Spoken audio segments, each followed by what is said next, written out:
And they all tell the story, which is a true story. I'm 17 years old, and my dad's a cop, remember? Okay. My dad went to some kind of police convention, LAPD, and he wasn't supposed to be back till the Monday. So on the Sunday, we had a party at my house, and I drank so much that they thought I was dead. They pronounced me dead. Okay. About the same time that 999 guys are pronouncing me dead, my dad rolls up a day early. Okay. And everybody scatters because my dad was a badass. And so they're saying that we're afraid that you came just at the wrong time, sir. Your son's away. He kicks me in the fucking ribs. I sit up. He says, I know the lazy fucking, you know.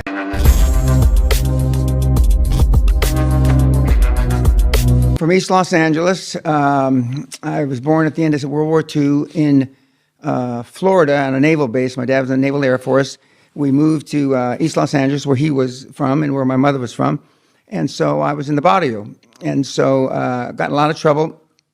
Tried to kill my teacher when I was in fifth, sixth grade. Expelled from school 3 times, and finally expelled from the school district. They wouldn't even take me in the district. They said, you got to move. And so my mother nagged my father into buying a house we couldn't afford in an area that was considered safer. But I found bad shit to do there. I mean, you know, try to burn the school down, amongst other things. As you do. Yeah, well, no, I wasn't very successful. I'm not a good arson. Yeah, so that was one thing I ticked off not to try when I grew up. And I volunteered for the draft in 1966 at the height of the Vietnam conflict. And I went off, and the military made a man out of me. And I was fortunate enough to be picked to go to officer school. And I spent 6 months there, and I came out. And so I was a young 21-year-old second lieutenant. And the world really changed for me. And that was the first high-performance thing I had ever done, where I was commissioned an officer. And in American service, and here in Britain, you're considered an officer and a gentleman. Now, I've been called a lot of things in my life, but a gentleman was not one of them. And so I really took it seriously. And when I got out of the military, I decided not that college education is a necessity. I decided to go back to university. I'd flunked out 3 times before I left. I'd been arrested 5 times, been in jail.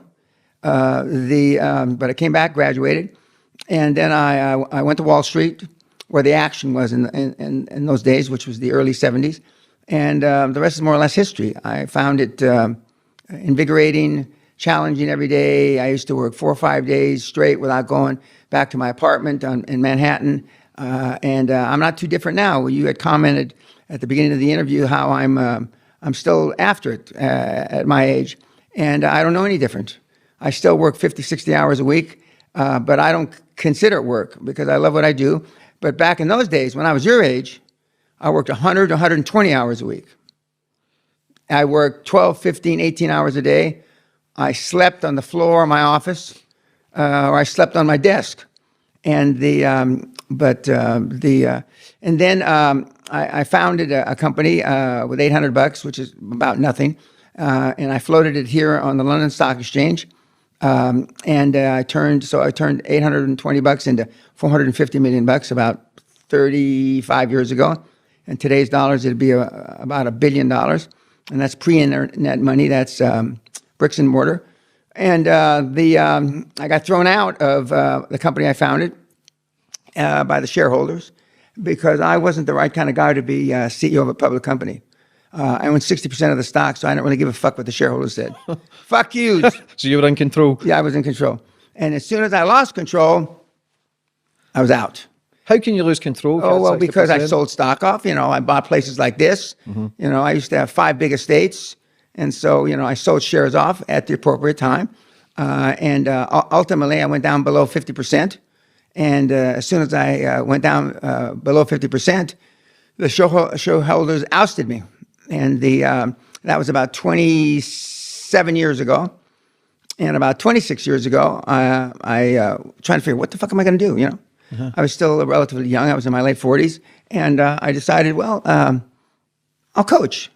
I'll see what I can show these kids how I did it. A kid from a bad neighborhood, got in trouble, went to jail, expelled from school, all these bad things, flunked out of university, and I've been doing it ever since. And when I started in May of 1993, I said I didn't like the idea of personal development because personal development is not what I do. I wanted to change the way financial coaching was, and where we actually were accountable. How much money did I get you to create from scratch? How much money did I get him to create from scratch? And so we set up a lot of very hard, stringent benchmarks. And 25 years later, I'm an overnight success after 25 years. We've created way in excess of $50 billion with meatheads just like you, whether you have no education or a lot of education. And the system is renowned now. We have the processes, the systems, the procedures that allows somebody with no education, no money, to go out and create wealth. You had to be tough where I was raised. There was no soft people. Everybody was a hard ass. And if you weren't a hard ass, you got the shit thumped out of you every day. But the rebel part, I've always had high self-esteem. I didn't realize growing up that most people don't have self-esteem. I thought everybody did because my little group, where my alpha male father had a lot of self-esteem. He was a war hero from the Second World War and the Korean War. And he had a lot of self-esteem. And the guys that he was around had a lot of self-esteem. And so I took advantage of that self-esteem. And it was in a legitimate way. When one guy has self-esteem and 15 don't, it's very easy for that one guy to control the 15. Mm-hmm. And I utilize that in the financial world, and I've been utilizing that, and now I teach the kids how to build self-esteem. Low self-esteem isn't a permanent thing. It's like a drug habit. You can get rid of it. It's not easy. In fact, it's very, very difficult to get rid of it, but you can. And so but self-esteem is the basis of all high performance. And when you look around people like Steve Jobs, Bill Gates, Warren Buffett, they all have a lot of self-esteem. But what they also have, 98% of the people that are watching this, listening to this, fall into one category. They're not alpha males, okay? They're beta males or beta gals. 98% of the high-performance people in the world are not loudmouth fucks like you and me, okay? They're introverts. And Elon Musk, Bill Gates, Warren Buffett have one thing in common. They're introverts. They're introverts that are super smart, and they're introverts that work 100, 120 hours a week. Look at Warren Buffett. He's 88 years old, I believe. He still works 70, 80 hours a week. At 88, he hasn't had to work in 40 years, 50 years. I haven't had to work in 35 years. Some of the kids, when I spoke at the University of Edinburgh about a year ago to their business school, a couple of the guys and gals asked me, how do you get up in the morning when you haven't had to work in 35 years? How do you structure your day? Well, I don't think about the fact that I haven't had to work in 35 years. All I know is I continue to reset my goals higher and higher. I continue to make the benchmarks higher and higher, and I make myself accountable. Nobody can make you accountable better than you. And so I just continue to drive myself. The squeaky wheel gets the grease. Okay? The mealy mouth that sits in a corner reading a book doesn't get much attention. Okay? The wallflower girl, lassie, doesn't get much attention. And so I learned that the more I open my mouth, I've refined my ability to talk and speak over the years. When I was a young guy, I was just pushy, obnoxious. Now they call me, I'm not pushy, obnoxious. I'm still pushy, but not obnoxious. It's hard to call somebody with as much money as I have obnoxious. Mm-hmm. So they just say I'm pushy. But I almost will never take no for an answer. I don't care. My reply to you, if you say no to me, that's something I've requested. How can I make it so it's a yes? What can I change about the proposal? What about the structure? I normally turn half of the no's into yeses, because normally it's something you said, you did. It's not like the Glasgow football, the Rangers versus the Celtics. It's not that kind of thing. It's not ingrained that they were raised to say no to you. Okay, they said no based on you didn't tick one of the boxes, and so when you learn to push the right buttons, as my Yorkshire wife would say, to push the right buttons, you know how to narrow it down to turn some of those no's into yeses. The first 7 or 8 years of life is self-esteem is built. Who are you around the first 7 or 8 years? Your mom, maybe a dad, an older brother or sister, right? And maybe a grandparent. You can't do anything. You cannot do anything about those, okay? And what do those 3 or 4 or 5 people know about building self-esteem or building a high-performance person? Nothing. Fuck all. Okay. Now, you're now 15 years old. Show me your friends and I'll show you your future. You're the average of the 5 to 7 people that you hang with, chill with, your mates you go out to the fucking pub with, okay? Most of the people that are listening to this, those mates are fucking bums. Okay? They don't deserve to be alive. They should have rolled down the inside of their mama's leg. Fuck them. So the easiest way to change, and I had a criminal, very well-known criminal, which I won't say his name, not the one you interviewed, another one though. Okay? I'll get him on the show next time. Okay. And he was here in the late 90s, and and I told him the easiest way. In those days, we had block phones that looked like this, cell phones that looked like this, bricks. And I told him, I said, when you go back to London, change the phone number and say in the message, if you don't have my phone number, fuck off, you're out of my life. A year or two later, I bump into him in London at a restaurant, and I said, how does it go? And he says, it's going terrific, and that idea about changing the phone number was great until my mother got the message, okay? And I mean, most of the people, that we attract people, the law of self-attraction is, they're talking about positive attraction, but it also works in the negative way. Most of the people that we are associating with remind us of ourselves. They don't remind us of some world-class Olympian, or they don't remind us of, Andrew Carnegie, who just comes from down the road here, arguably the richest guy who ever lived. Yeah. And he left, depending on which story you want to believe, either between 7 and 12 years old. But they leave that environment. And so, but it's very difficult for you to close down Facebook, take all the phone numbers in your, well, they don't call them Rolodex anymore, but whatever your iPad or whatever it is, and switch them out. And one of the things, and the kids that are the most successful, and the reason why I'm more successful in many regards with young kids, they don't have as much negative baggage. My current phenom, who's not a teenager anymore, he's 21, Josh Kim, didn't have a lot of negative baggage because he was only 17 years old when he came here. The guys that are 45, 50, 55 have been through a lot of shite. And it's difficult for them. First of all, they've got mortgages to pay, car payments, perhaps school payments, school for their kids if they go to a private school. They've got to support a mom, maybe a drunken dad, a drug addict brother. Okay? It's very difficult. I'm not suggesting they do that. Just cut them all off. Eagles fly alone. Yeah. Okay? Eagles fly above the clouds.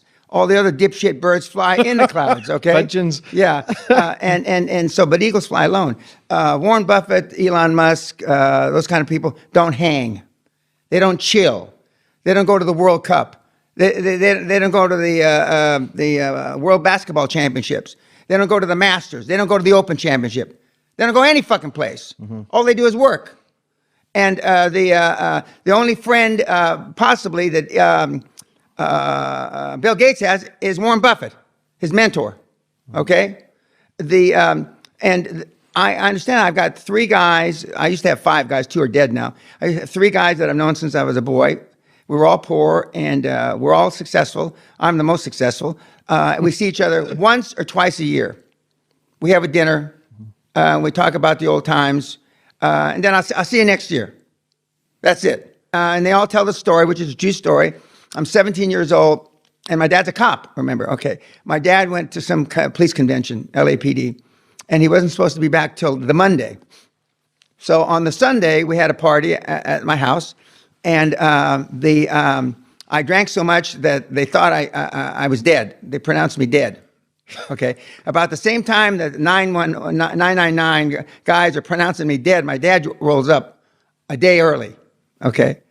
and everybody scatters because my dad was a badass. And so the saying that we're afraid that you came just at the wrong time, sir. Your son's away. He kicks me in the fucking ribs. I sit up. He says, I know the lazy fucking, get up, get to your room. I'll deal with you later. Yeah, he didn't give a shit. I almost died. All I know is that we had trashed the house, drank all the alcohol that was in the house. And he was embarrassed. The neighbors, he went around and apologized to all the neighbors. Because when you fuck something up in a bad neighborhood, they look down upon it and say, I apologize. I'm going to take care of Danny. Don't worry. I'm going to take care of him. And when my dad was extremely hard on me, and when his brother and sister, older brother and sister, used to say, you're really rough on Danny. Because he used to beat me physically beat me like a rented mule. And he turned to his sister and say, well, how's your program working out with your crack whore daughter? And he turned to his brother and said, how's your program working out with your San Quentin, that's a prison, San Quentin ridden son? Mm-hmm.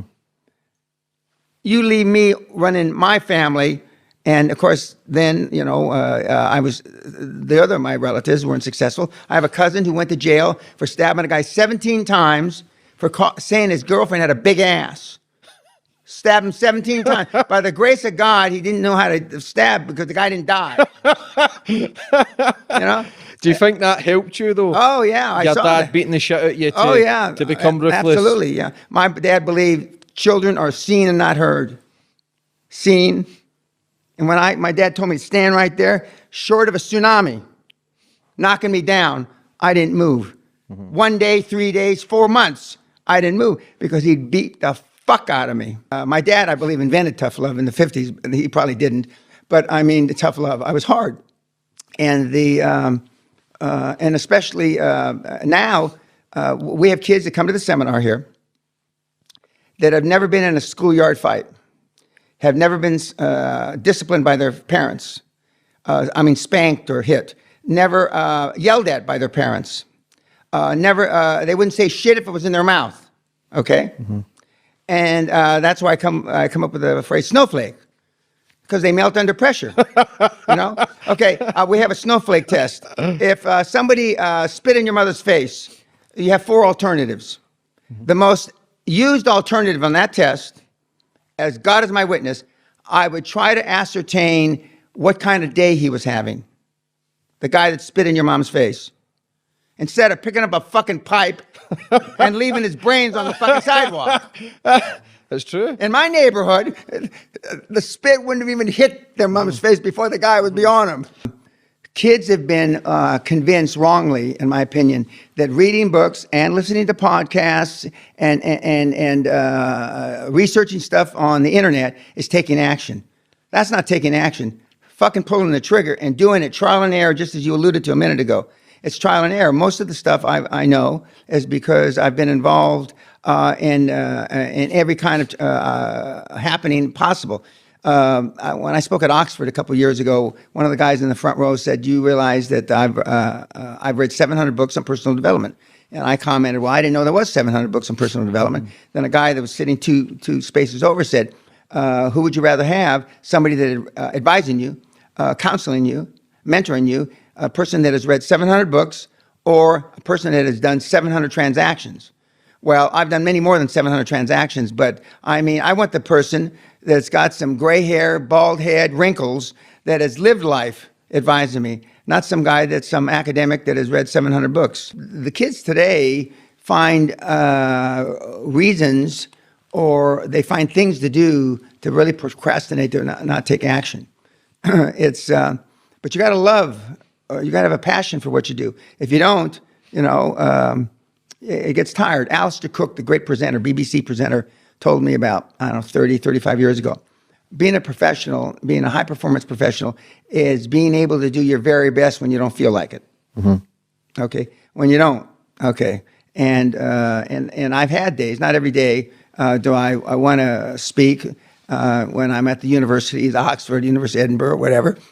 But they don't know it. Mm-hmm. As far as they're concerned, I look like, I was born for that night. Yeah. But I was taught high performance people don't leave anything on the stage. Yeah. In athletic endeavors, I never left anything on the field. In public speaking, I don't leave anything on the stage. I'm fully spent at the end of each day. The high performance people that we've alluded to so far during this interview don't hang out, don't go to the Super Bowl, they work 15, 18-hour days, have no friends.